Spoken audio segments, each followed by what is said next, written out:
Assalamualaikum warahmatullahi wabarakatuh. Kami dari kelompok 7 akan memaparkan materi tentang strategi komunikasi pemasaran agribisnis offline.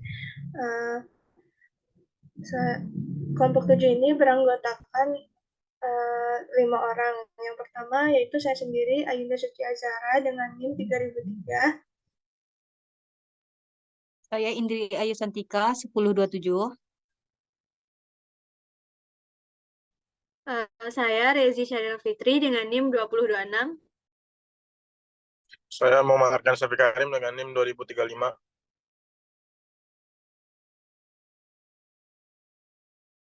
Saya Lulu Oktaviani dengan NIM 7003. Baik, selanjutnya adalah pendahuluan yang akan saya sampaikan sendiri. Next.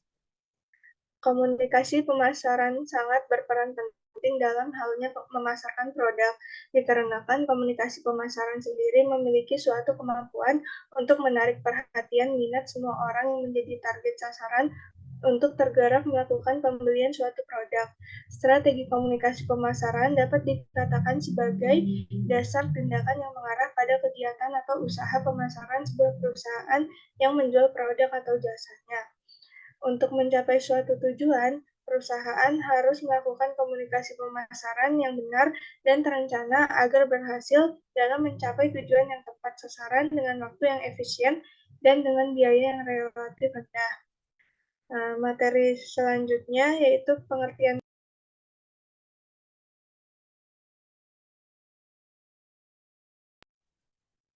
materi selanjutnya adalah pengertian komunikasi pemasaran dan ruang lingkup komunikasi pemasaran yang akan dijelaskan oleh Rezi.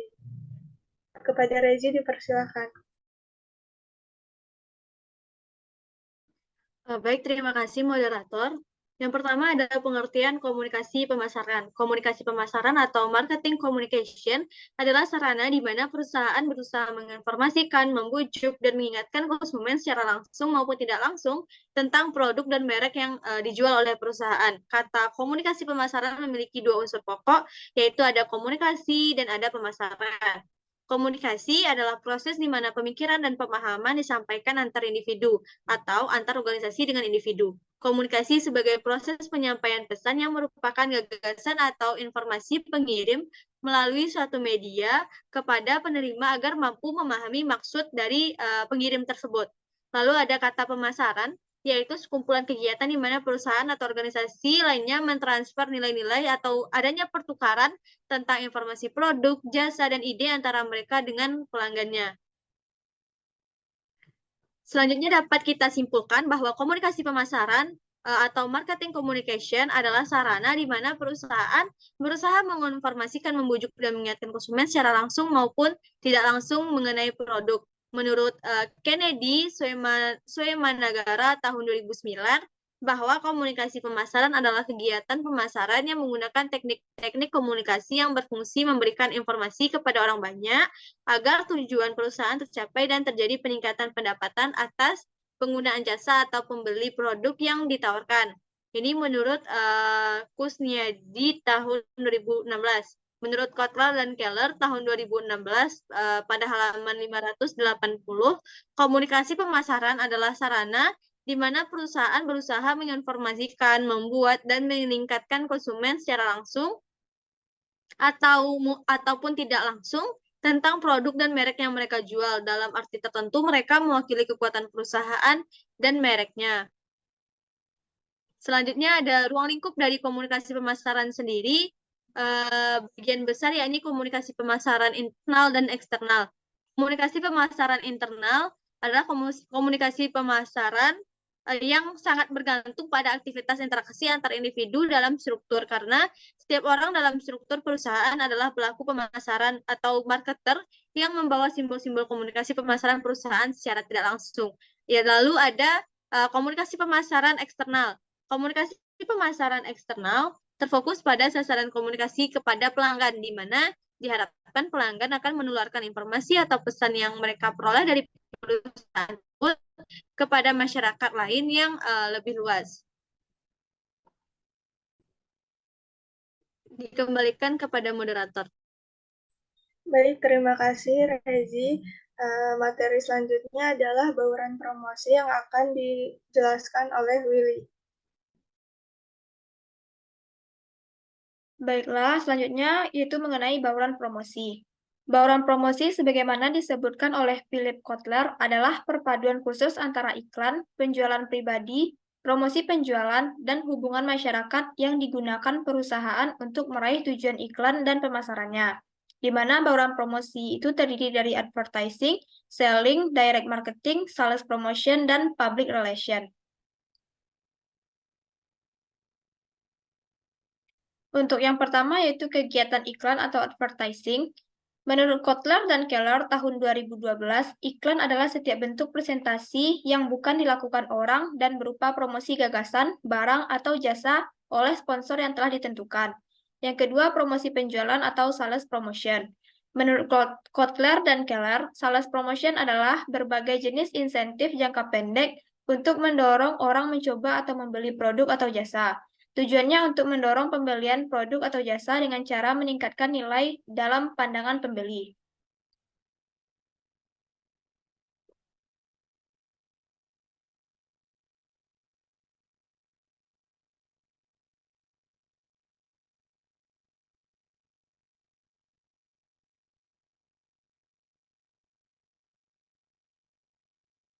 Next.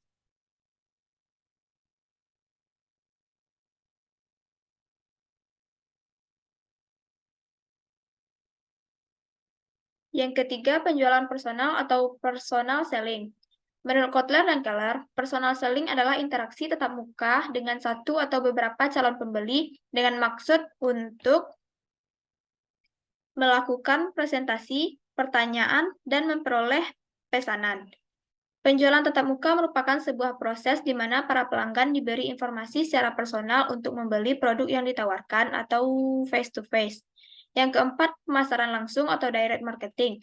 Menurut Kotler dan Keller, direct marketing adalah penggunaan surat, telepon, faksimil, email, atau internet untuk berkomunikasi langsung atau meminta tanggapan atau berdialog dengan pelanggan tertentu dan calon pelanggan.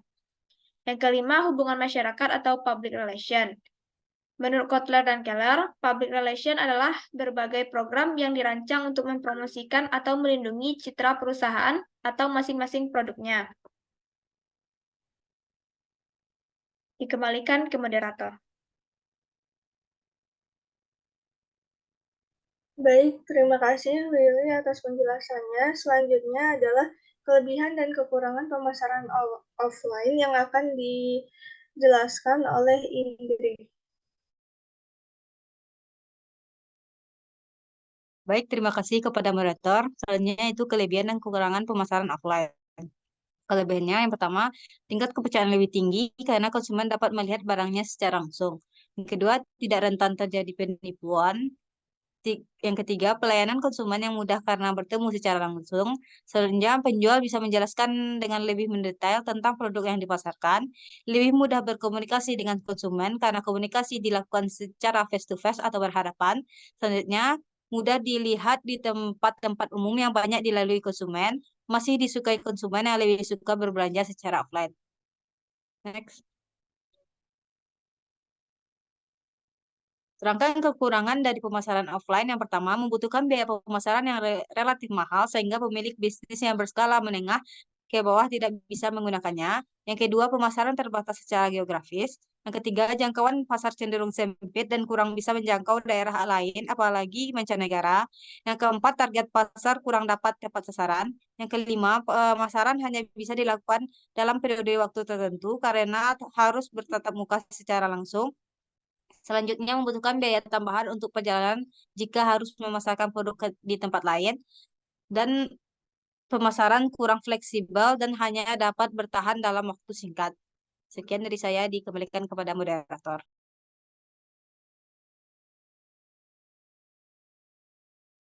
Baik, terima kasih Indri atas penjelasannya. Dan yang terakhir adalah strategi komunikasi pemasaran offline yang akan dijelaskan oleh Arkan.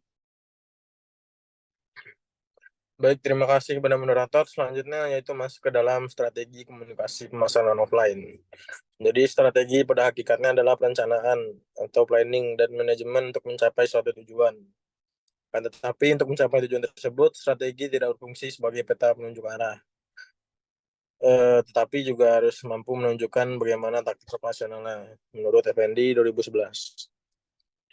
Lalu selanjutnya menurut Effendi adalah strategi komunikasi merupakan panduan perencanaan komunikasi untuk mencapai tujuan yang telah ditetapkan. Dalam kegiatannya komunikasi sangat diperlukan agar tujuan pemasaran dari produsen ke konsumen dapat tercapai.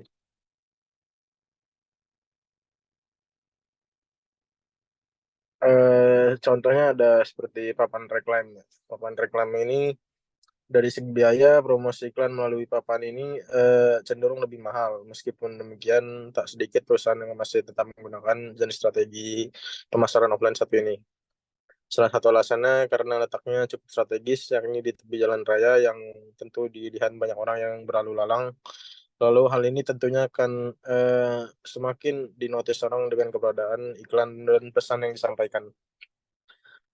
Lalu ada kartu nama berbeda dengan pasang iklan di papan reklam.